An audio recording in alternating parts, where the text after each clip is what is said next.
Hello mga Karosi TV, ngayon araw nga ay natapos na kami at 5:30 nga kami umuwi. Tignan nyo naman ang weather dito, napakaganda. Ang lamig na nga po pala dito sa Japan ngayon, kaya napakaganda ng magtrabaho. Dito nga po sa Japan ay patapos na po ang pag-harvest ng palay. Bali iyan po ay papalitan na yan ng gulay ngayon, magiging broccoli saka lettuce na po yung mga yan.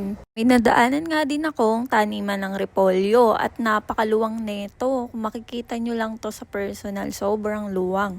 At napakaganda nga po ng tanim nila. Iyan po pala ang tinatanim kapag winter na, ang pinapalit nila sa palay.